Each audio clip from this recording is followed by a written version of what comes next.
কে চোর আছে তো এমনি দুই লোক ঢুকে বলে আমরা চোর না, আমরা ডাকাত। গেটের তালা পরে যে ওনারা আসলেন ইয়ারা গেটের তালা খুলে ফেলছে, তালাটা ওনারা নিয়ে গেছেন। আর এই যে ছিটকিনিটা এটা কিভাবে জানি কেটে ফেলছে দুই সাইডের এই ছিটকিনি। 3:10-15 হবে এরকম সময় আর কি। হ্যাঁ, 10-15 মিনিটের মতো হঠাৎ করে দরজায় একটা জোরে শব্দ হলো। পরে আমি মানে নামার একটু মানে নাম ইয়া থেকে বিছনা থেকে নামার সাথে সাথেই মশারি নিচে থেকে নামার সাথে সাথেই দেখলাম যে কতগুলা লোক ভিতরে ঢুকে গেছে। পরে আয়সা তো আমার রুমে গেল। তারপরে আবার এই আম্মা আর আমার শাশুড়ি আছে এখানে এখানে আসলেন। আয়সা ওই বড় বড় ছুরি আম্মার এখানে ইয়া নিছে, কুড়াল নিছে না, এগুলা নিয়ে ইয়া করলো। আমার বললো যে আমার চেইন দেওয়ার জন্য টাকা। পরে আমি বললাম যে আমি তো বাসায় টাকা রাখি না। পরে বলতেছে চেইন খুলে দেন। পরে চেইন নিয়ে দিলাম। আমার আম্মা শাশুড়ি ওনাদের সবার চেইন টেন নিয়ে গেছে। আমি তো আর ওই ঘর থেকে আসতে পারতেছি না। পরে ওনারা বলতেছে আর কি। পরে দেখলাম যে আমারে ওইখানে দুইজন ভিতরে ইয়া করে রাখছে, সামনে দরজার সামনে একজন, আর একটা ছেলে কুজোর মতো এরকম সারা এইদিকে ঘুরতেছে। আর আমাদের এখানে 3 জন না এরকম দুইজন এরকম। পরে আয়সা ওরা এই যে ড্রয়ার থেকে ড্রয়ার খুলে এদিক দিয়ে জিনিস কয়েকটা বের করছে। আর এই ড্রয়ারটা খুলে এটার ভিতরে গয়না ছিল, গয়না টয়না সব একসাথেই ছিল আমাদের, এগুলা নিয়ে গেছে আর কি। আর আমি আবার ফোন দিতে চেষ্টা করতেছিলাম যে, পরে আবার আমার মোবাইলটাও নিয়ে গেছে, আম্মার মোবাইলও নিয়ে গেছে।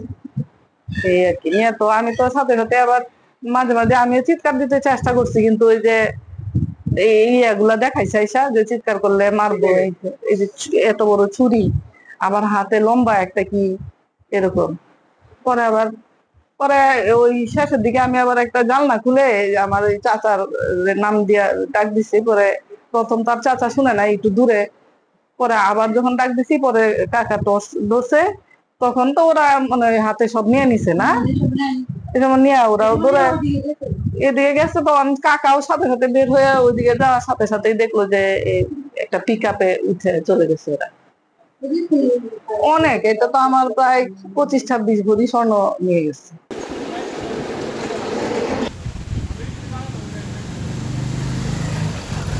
রুমার চিল্লান শুনে ডাকাত শুনে আমি আসছি।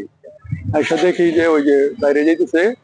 আমি দৌড়তে রাস্তায় গেলাম, লাইট ধরলাম, এরা এটা নীল রঙের পিকআপে স্টার্ট দিয়ে চলে গেল। তা আমি শেষ 2জনকে উঠতে দেখলাম আগে পিকআপে। ওই আর 10-12 জন আসলো। একজনের মাঝখানে একজন পূজা, মানে যে পিঠ বাঁকা করে পিঠ উঠাতে না, ওইরকম একটা লোক ছিল।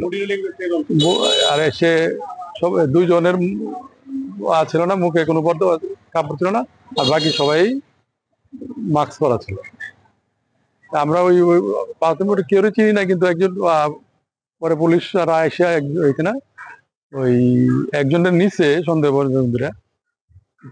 বাকিটা ওই আইনে মামলা করে তদন্ত করে বার করবে। এটাই 3টা দিয়ে কিন্তু এই ঘরের দিকে ঢুকছে। আর এরা যখন আর কি ওই ঘরের দরজাটা মানে কট করে খুঁজে, তখন তো রুমি ওই যে আমার মেয়ে, সে মানে আওয়াজ শুনে কে কে করে চিল্লান দিচ্ছে। পরে আমার বিয়ানা ছিল যে উনি আবার বাথরুম থেকে আইসা আবার একটু শুয়েছে, ভাবছে যে আজান করলে নামাজ পড়বো। তখন তো উনি আবার যে রুমে এরকম চিল্লান দিচ্ছে, তখন বেআইনা উঠে আসে কে কে কে চোর আছে তো এমনি দুই লোক ঢুকে বলে আমরা চোর না, আমরা ডাকাত, আমরা ডাকাত। এগুলো এক ডাক ছেলে আইসা আকারে আমার গলার চেন খুলতেছে আর করতেছে আমরা ডাকাত, আমরা ডাকাত। আর এক পুরা লাইনে আমার এখানে রেখে দিচ্ছে। তারপরে আমার বেআইনের সামনে এক চুরি ধরে বেআইন যে উঠে যাইতে চাইতেছে, যে আমার নাতিরা ওই ঘরে কি করে একটা ছেলে যেখানে হাঁটতেছে ভাবছে যে আমার নাতি হাঁটতেছে, এই ভাববে যেমন যাইতে চাইছে এরকম করে ছুরি ধরে। তারপরে তো উনি চুপ করে রয়েছে, আমিও চুপ করে রয়েছে। আর এদিক দিয়ে এই লোক এক কুড়াল তো এখানে রাখছে, আর একটা কি জানি একটা নিয়ে এটা কুটকুট কুট করে খুলতেছে। পরে তো আমি আর কি কথা করবো, আমার তো এই ভয় আর জীবনে দেখি নাই। এরপরে এখানে মোবাইলটা ছিল, ভাবছে যে মোবাইলে আমি যে কথাটা আমি হাতটা এখানে নিতে এই মোবাইলও নিয়ে গেছে।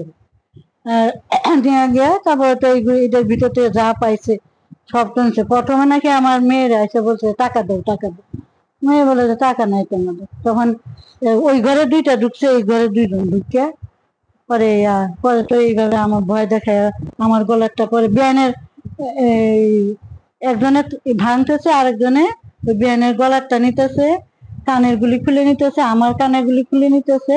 আর ওই আলমারি ভাঙ্গা পরে সব নিচে নামাইয়া সব নিয়ে পরে পরে বের হয়ে গেছে।